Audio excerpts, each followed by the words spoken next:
meantime, the government has extended for 4 months the grace period to boda operators to comply with the law. This emerged during a task force meeting on reforming the boda sector. Let's listen in.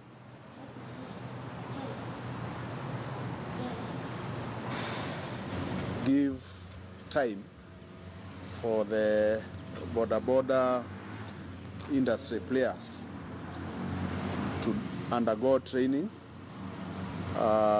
licensing and acquisition of the necessary accessories that touch on safety, that the deadline of 1st February 2019 has been extended to be 1st May of 2019, just to allow them time to do that. In the meantime, all the boda operators will be expected to obey the law. They'll be expected to ferry one passenger at a time. They'll be expected to ride motorcycles that are in good mechanical conditions, and that shall continue being enforced.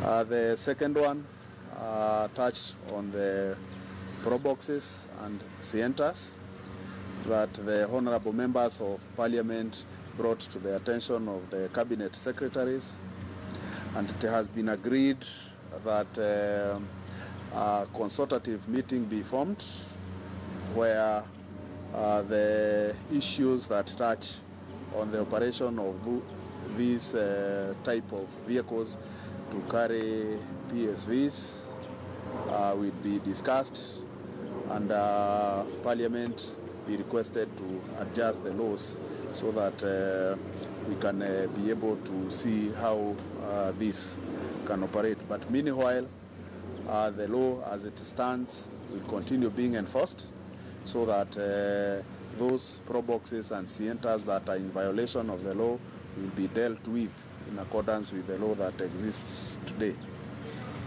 We have also agreed concerning the task force, boda task force that was formed recently, that it will be expanded to cover a wider range of representation from the boda sector, and that expansion will be communicated after consultation in due course.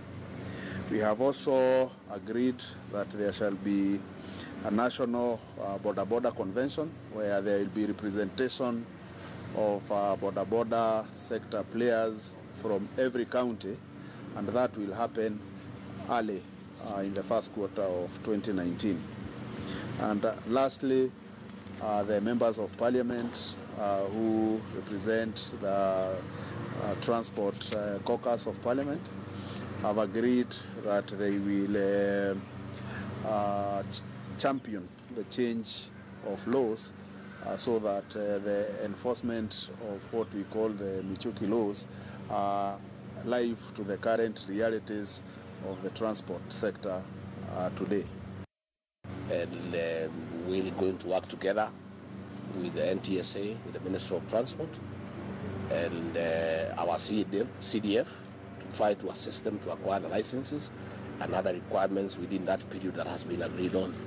And we also want to urge our fellow leaders now that there is an agreement in this forum to stick to that agreement and encourage the boda operators to operate within the law as we are trying to sort out those other issues before the deadline of the 1st of May.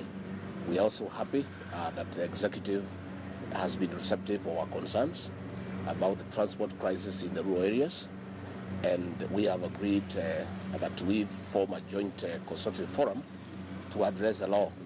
Because as you know, the Michuki rules were brought 14 years ago, and some of them are inapplicable to the present circumstances.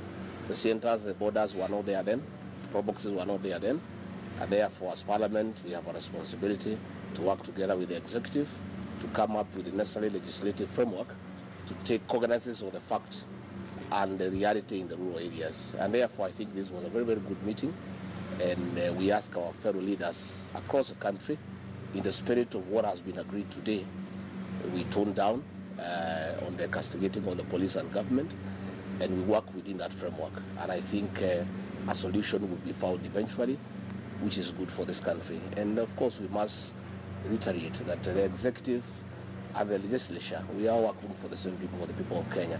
And when there is a consultation like this one, it's a win-win situation for all of us. And therefore, we are very, very optimistic, and we are very, very happy that this will give us a good opportunity to reduce road carnage during the Christmas session, and ultimately come up with a solution where we can allow the operators to work out a living. Finally, we have also encouraged the CS Interior and the CS Transport to continue with the crackdown, more so on the highways, because we have seen the fruits of reduced road carnage, and I think this is very, very encouraging. And going forward, we have also agreed that there will be need for us to continue with this engagement on behalf of the people of Kenya, so that there is sanity on the roads and everybody is able to move around, and all stakeholders are satisfied with the regulations and the enforcement of the law. Right, I need to say it's a wrap from me and the entire team that has made KTN News Center success. Let's do this again tomorrow as we bring you up to date at the top of every hour. My name is Brenda Zedaradido. Enjoy the rest of your viewing, but of course, at exactly 11 a.m. we shall be having Leo Mashinani. God bless. Let's have a date tomorrow, same time, same place.